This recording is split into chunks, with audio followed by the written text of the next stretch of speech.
my writing? Well, I write because I enjoy it. I think that in order to produce a book that people are going to enjoy, you have to enjoy it. And I really enjoyed writing this story, or as I tell people, the story wrote its way through me because it wasn't a chore. It was something that I did out of the enjoyment of the process. And I think that's something that we all want to encourage people to do, is to read because they enjoy it. To read not necessarily because you've been told. And so make sure that you don't sort of go changing your story all the time, because you'll have this hodgepodge of things that won't make any sense. So listen to the feedback, read the feedback, sort of think about it, and then decide which of it you should keep and which of it you should discard. Can I, sir? You add to that. I'll add to that. So I listen to everyone. That's kind of one of my rules. I listen to everyone, but the foundation, because I'm slightly different than everybody else up here, I believe that you have to sing. Jeff ended it right the way I would go as well. You have to tell your story. You can have critics. You can have both positive and negative. I mean, people quote, like, I would never use a beta reader that knows me because they're not normally going to tell you what you want to hear. I will not use someone who isn't into what I'm talking about because they have an interest. I use people that are going to give me positive feedback, going to give me actual feedback. This is what I believe. And then I get to choose what I want to roll with. Because at the end of the day, my personal belief is whether my book is successful or not successful, I can live with it if it's my story. You know, and that's the thing. It's like I said, we're making our film, we're making our story, we're creating something. It has to be yours. There's a lot of gimmicks. There's a lot of people mimicking something, but it has to be yours. He wrote stories about Sherlock Holmes, his story. That's his version. Nobody else has to love it, but he has to love it because at the end of the day, when we all put our heads to pillow, we go, "This is mine." You know, I can't be Peter, no matter how much I try.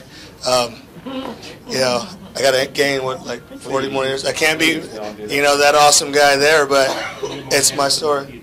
You know, I think so. You know, I'm going to go with that.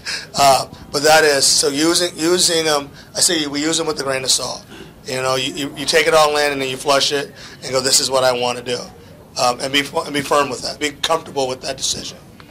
Always remember that there are those, quote-unquote, I call them semi-professional critics, that all they ever want to do is criticize. And unfortunately, I run into some of those that they'll forget from day to day what they just criticized and change their minds. Those are not the type of people that you want to know where they're coming from. Yeah. Any more questions? All right, another thought. Go get them. Editing is a huge question because there's different types of editors. Now, the most famous editor that has ever been in this century is Maxwell Perkins of Scribner's and Sons. He did Hemingway, Fitzgerald, and Thomas Wolfe. Probably the three greatest American writers of the last century. And how did he do it? And the answer was he did just what was been said here. He let the person's own voice come through, but he tried to bring it actually out. It's almost like a midwife. It's a birthing process. But there's not a lot of editors like that, a genius editor like that. A lot of times what they'll try to do is they'll try to get you to write in a way that you just can't write. So I was actually the developmental editor for Mark's book. And when I was working with Mark, my first thought was, I said, Mark, you've got such a big story here that what you've got to do is you first of all got to get the concept across. You've got to, you know, I said, for most people, squids are calamari, you know. I said, you got to get it across that squids can be intelligent, they can have all these characteristics. So I said, what if we start with the book of short stories? And that's what he did. And then the 3 volumes you see here today, that was after the fact, because now he had a readership. He had people that already understood the concept. The concept was, that was the one thing that I could do with Mark, because Mark already had it cold the way his genre works. You know, the kind of tough guy attitude and stuff, it's there. That's how he writes. If I tried to mess with that, I'd just screw up the whole thing. So I knew I couldn't do it. And I don't write in that particular genre myself, and I don't read in that genre a lot. So I don't have the background that Mark has. So that's what I think is so important. And I'm afraid that there's a lot of sharks in the water. A lot of times someone that wants to write a book can get kind of squelched. They lose their confidence, or they spend a lot of money to get tangled up in a spider web they can't ever get out of with trying to find editors, or, what do you think? What do you think? You finally walk out the door, and whatever you threw on that day, that's what it is. And if you try to respond to people that just don't like your stuff, and there's nothing wrong with that. There are people who are just going to say, I don't like that. I don't like that the way it sounds. I don't like your characters. I don't like the plot. I don't like anything. They say, well, then you shouldn't be reading it. You've got to read somebody else. So anyway, there we are with that.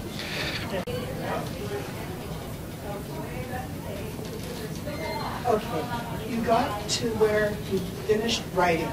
How did you proceed to get the book done?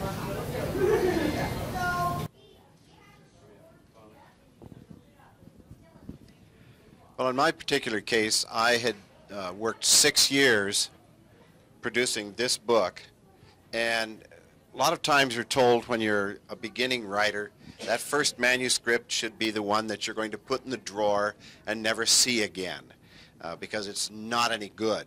Well, I found out later from other writers, your first manuscript, your second, third, fourth, none of them are any good. And that's why we have editors.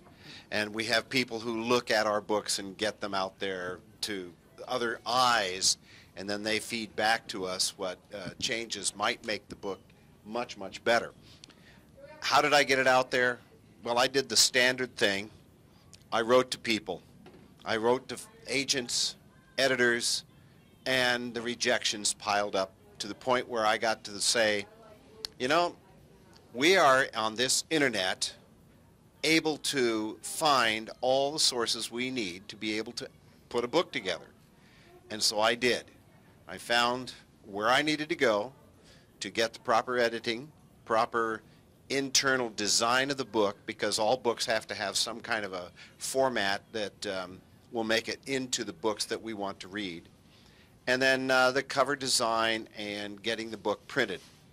And I did it. All these books have been produced by a company called Westridge Art, which I started so that I could publish my books. And of course now here we are in marketing, and that's the big deal, is marketing. But yes, it can be done, that regardless of what you're thinking about whether you can get an agent or an editor or whatever, you'll be all right. So what I would say is, if you've finished your manuscript, or you're at a point where you've completed it, obviously you've got to go through editing. You can do story editing and then copy editing, etc. But before you publish, I think you really need to ask yourself, what do you want to do with this book? What is your intent for the book? If your intent is to get it out to as many people as possible, that would take you down one path. If the intent is to have it be a creative representation of yourself, that you want to have it sort of relay something about yourself for a very specific purpose, that might take you down another path. If your intent is to make money, that might take you down another path. Because there's a variety of ways to publish. And those publishing methods have pros and cons. And you need to think about, and I would encourage you to look at all of those publishing methods. And I'll briefly mention 3. So on the one side, one spectrum, you've got the traditional model, which is you go and find an agent and they pitch it to a traditional publisher, and you essentially sell your manuscript. You don't have retain any rights, and they publish the book and pay you a royalty. So that's on the one side. On the other side, you have self-publishing, where you can do everything yourself, and that's also a very valid method. You can certainly do that. Peter and many of us up here have done that. And then in the middle, there's sort of a hybrid version where you can do a combination of the two. That's the path I particularly chose, where you work with some publisher who has some of the traditional models, but you also do some of the things yourself So there's sort of a combination there. What I mean by yourself is that you're responsible for some of the financial burden for that portion of the publishing. So I think all of them have pros and cons, and all of us, I think, will agree that all of them have pros and cons. Depends upon what you want to do. So I'd encourage you to think about that. Why did you write this book or this story? What is it that you want, and what is it that you hope to achieve? And that will help you to decide which path to pursue.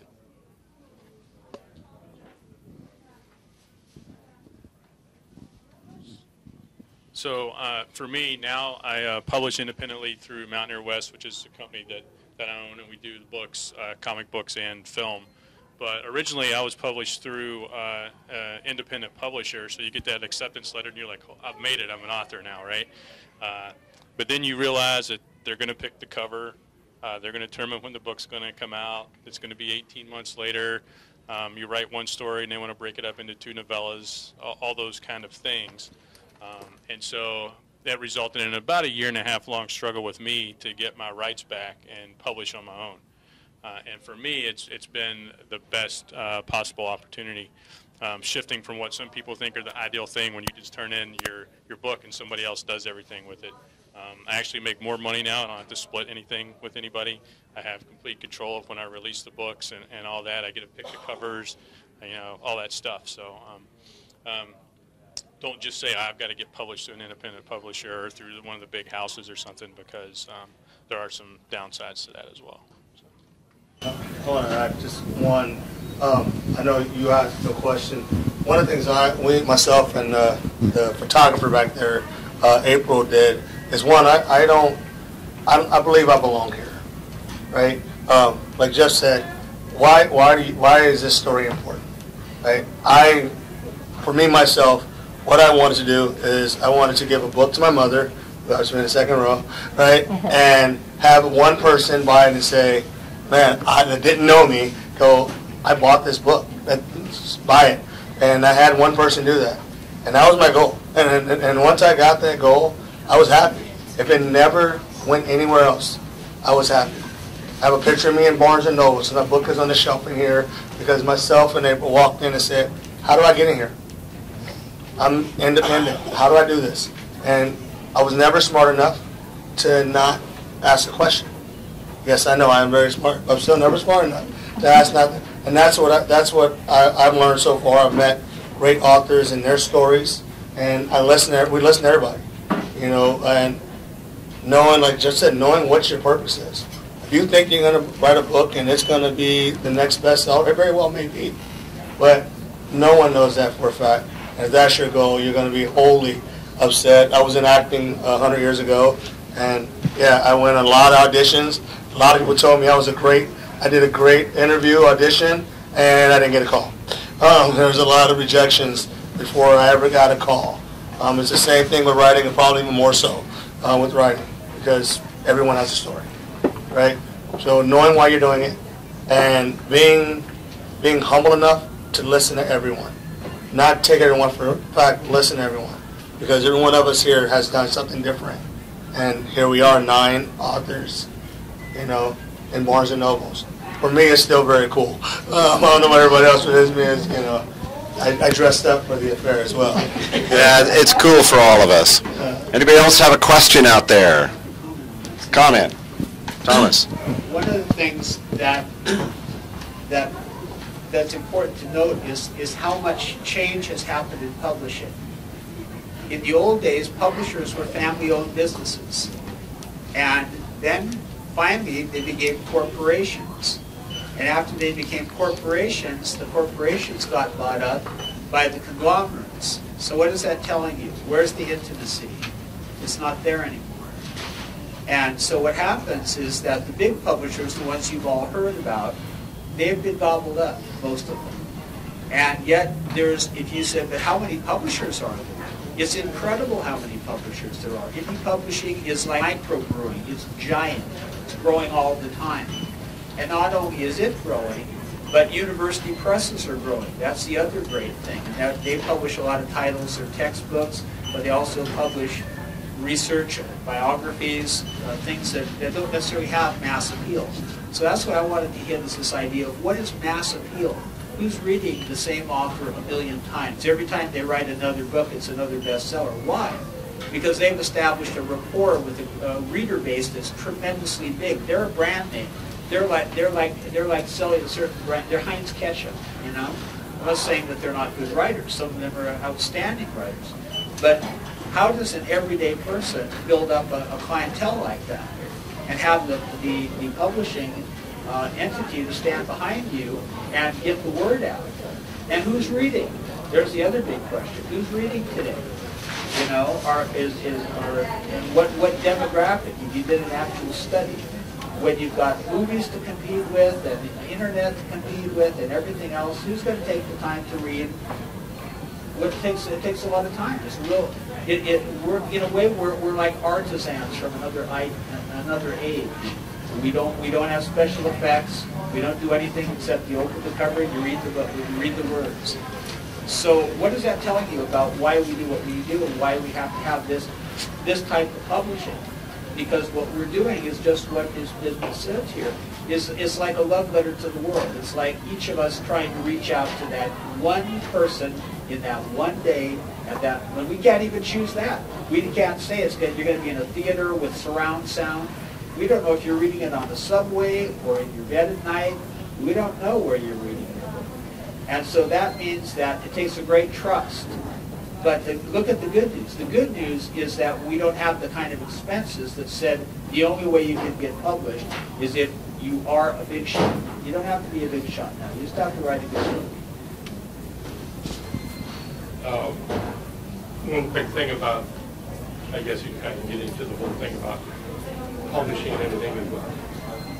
Tastes do change with time, and it took some people, sometimes even after their death, to become popular.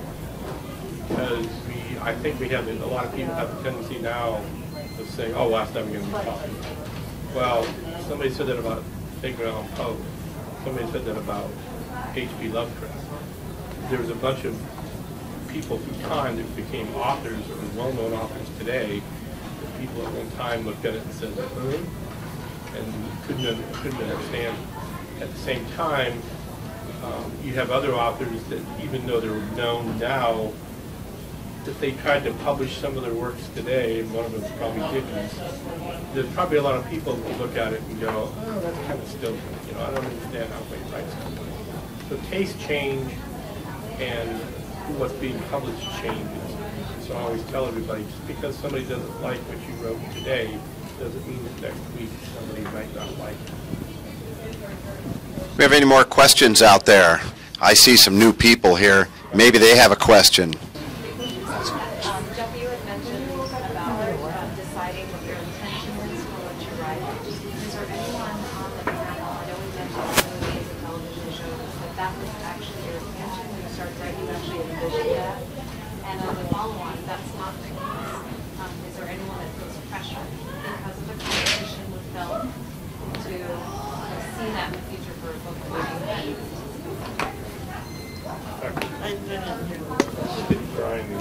Actually, I'm going to turn this over to Brian in a moment, but just to get onto that question about film, I just spent a weekend over in Spokane with the Connecting Writers with Hollywood, which was put on by 5x5 Media, and they are a production company over in Spokane, Washington. And one of the interesting things that came out during our panel discussions was the fact that we have gone from 4 channels on television to somewhere in the neighborhood of 5,000 through the internet, through cable, through whatever it happens to be. And they are all looking for content. So those of us who are writers, they are after us. They want our materials so that they can have television series and shorts, movies, miniseries, which are now called limited series, and so we can write. We can continue to write. The marketplace will dictate that we are going to be important. Even if people don't read the books, they're going to see what we've written. Yeah, just to respond to your question that you asked, thank you for that. So I think we all view, television as competition in some fashion, but as Peter just mentioned, most television shows and movies come from books, right? And so, yeah, there's a huge competition for people's eyeballs, if you want to put it that term. They're watching YouTube all the time, they're carrying their cell phones around with them all the time. But there's also, if you write a story that touches people, I think it can have a huge impact. And I'll use J.K. Rowling as an example, probably the most famous writer of the last however many years, who's been extremely successful. And to your question earlier, she got turned down 30 times or more.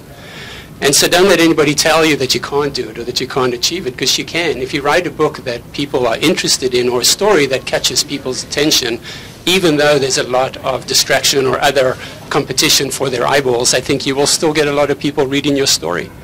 And so I would encourage people to keep writing. And look at this terrific Barnes & Noble. There's tons and tons of books here, as there are in all bookstores. And I hope that continues. And I think that there's a balance that people find between reading and technology and other areas. And it's for me, my background is in computers. So I like to read. I like to read with physical books too, because I'm looking at a screen all day, day in and day out, for 12 hours a day. So it's nice to be able to do something that's not technology related. And so for me, that's reading. And I think there are other people that enjoy that as well. Oh, I have something to say too. As you can see, we're writing, putting Ian's Realm into a movie ourselves. And I see the same thing happening that has been happening in the publishing, in the book publishing industry, happening in the filmmaking industry. It's not all relying on the major publishers, Penguin and Random House and that anymore. You've got all these independent authors, that are publishing on their own, where you also have independent filmmakers that are just really taking it by storm. And if you looked at all the film festivals that there are, the Sundance Film Festival, which has been, independent filmmakers for years, they are really getting out there. They're actually getting into the major theaters now. And so that leaves it open for independent authors to work with independent filmmakers, which is what I am doing. And I don't know about Brian here, but it's open to make your own movie out of your books. You don't have to rely on Hollywood. You don't have to rely on sending your script away and selling out, but you can make it yourself, and that's what we're going to do. Yeah, like in the case of, I mentioned I formed the company that published books, Mountaineer West, but if you look at the business card, it says books, comics, and film, right? So I kind of cut out the middleman everywhere. And to me, when I write stories or think about stories, I kind of, first thing I do is look at what's the best medium to present that. The comic book series is a post-apocalyptic series set in Seattle, and it just instantly in my mind was that needs to be a comic book and not a book, right? Same thing with the film. It actually started out as a short story, and then a friend of mine, Justin Zimmerman, is also a comic book creator and director out of Portland. And we started talking, and together we wrote down the script for Lions, which is a near-future military sci-fi short film. We're going to be filming in this area next month. We were able to we got about a $100,000 budget for it. We have SAG actors. It's going to be a great film, I think. We also have a feature-length script to go right along with it, and our intent isn't necessarily to sell it out, but it's to get someone interested to give us the money we need to make that feature-length film. So, do we have any more questions? One more. Okay.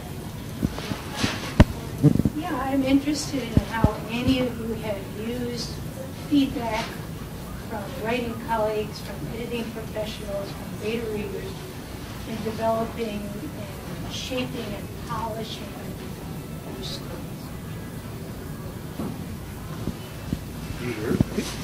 Yeah, I think I'll respond quickly.